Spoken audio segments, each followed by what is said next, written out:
নমস্কার। কালকে আমাদের অ্যানাউন্সমেন্ট হয়ে গেছে দেশু 7-এর অনির্বাণ আছে আমাদের ছবিতে। যেহেতু জানি না কী রিয়াকশন হবে, কিন্তু আমি একটা ইম্পর্টেন্ট কথা বলতে চাই। কে কী বোঝাবে, কীভাবে বোঝাবে আমি জানি না।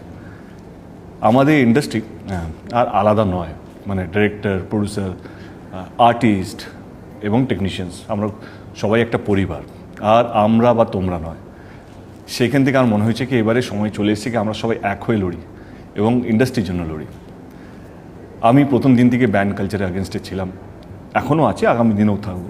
আমার মনে হয় একটা শিল্পীর যদি কাজটাই চিনে নেওয়া হয় তাহলে সংসার চলবে কী করে, এবং একটা ভুল বার্তা যাচ্ছে কি না আমাদের ইন্ডাস্ট্রি বা আমাদের বাংলা ফিল্ম ইন্ডাস্ট্রি যাকে তাকে ব্যান করে দেয় ন্যাশনালি বা ইন্টারন্যাশনালি, সেটা আমি চাই না।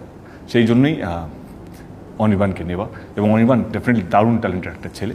আমি এটুকু বলতে চাই আমার টেকনিশিয়ান ভাই বন্ধুদেরকে কে ওকে নেওয়া মানে আপনাদেরকে অপমান করা নয়, ওকে নেওয়া মানে বাংলা ইন্ডাস্ট্রিকে আরও এগিয়ে নিয়ে যাওয়া, আমাদের টেকনিশিয়ানদেরকে এগিয়ে নিয়ে যাওয়া। একটা কাজ মানে দেশু 7-এ মিনিমাম 200-250 জনের ইউনিট হবে, মিনিমাম 40-50 দিন বেশি শুটিং আছে, তো 50 দিন 200 জন যদি করে হয় তো 10,000 হচ্ছে। এবং আমার মনে হয় অনেক প্রডিউসাররা আছে যারা অনির্বাণের সাথে কাজ করতে চায়, বিকজ অফ ইস ব্যান্ড সেজন্য অনেকেই কাজ করতে পারছে না, বা অনেক ডিরেক্টর ব্যান হয়ে আছে, বা অনেক আর অন্যান্য শিল্পীরাও ব্যান হয়ে আছে।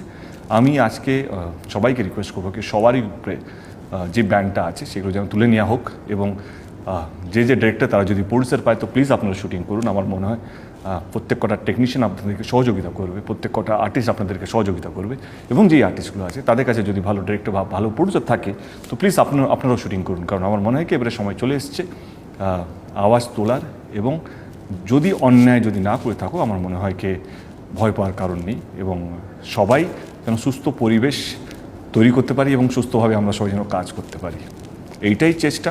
এবং যারা নেগেটিভিটি ছড়ানোর চেষ্টা করছে তাদেরকে বলবো কি প্লিজ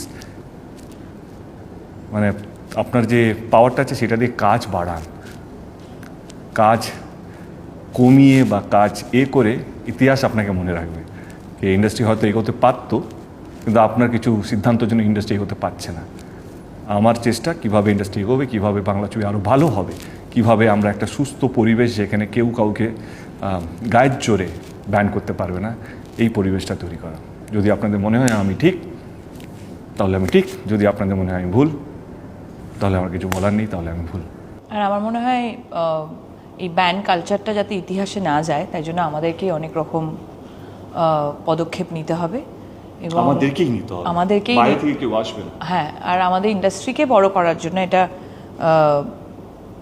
ব্যবসাটাকে আরও বড় করার জন্য, ইন্ডাস্ট্রির নামকে আরও বড় জায়গায় নিয়ে যাওয়ার জন্য আমি শুধু এটুকুই বলতে চাই যে একজন আর্টিস্ট বা একজন ডিরেক্টর বা একজন টেকনিশিয়ানকে ব্যান করা মানে একটা পুরো কাজকে ব্যান করা। সো আমার মনে হয় আমাদের সকলে মিলে আমরা বসে শুধুমাত্র এই প্ল্যানিংয়ের মধ্যেই থাকা উচিত যে আরও অনেক বেশি কাজ কিভাবে আমরা করব, আরও অনেক বেশি আর্টিস্টদেরকে সুযোগ কিভাবে দেব, আরও অনেক বেশি ডিরেক্টরসদের কিভাবে আনবো, আরও প্রডিউসারদের কিভাবে আনবো, সেই প্ল্যানিংগুলো অনেক বেশি হওয়া উচিত। এটার থেকে আমার মনে হয় আমরা পজিটিভ থটে এগোই। কথার কথা মানে যদি কোনো আর্টিস্ট ব্যান করার পর যদি ডিপ্রেশন গিয়ে যদি সুসাইড করে, দায়িত্ব কার? আমাদেরই তো। মানে যে যোগ্যতা ছিল, এবং আর্টিস্টের তো বয়স আছে, মানে যে কোনো শিল্পী, হিরো হোক হিরোইন, তাদের তো একটা বয়স থাকে, একটা ডিরেক্টরের মানে একটা বয়স থাকে তার অবধি। তারপরে তো ট্যালেন্ট আস্তে আস্তে আস্তে আস্তে কমতে থাকে, বা বয়স থাকতে থাকতে সেই সময়টা চলে যায়।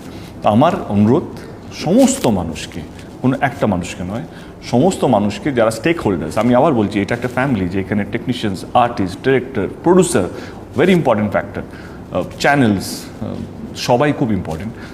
সবাই এখন একটা ফ্যামিলি। আমাদের চেষ্টা ব্যান্ড কালচারকে তুলে দেওয়া এবং সুস্থ পরিবেশ তৈরি করা। Thank you.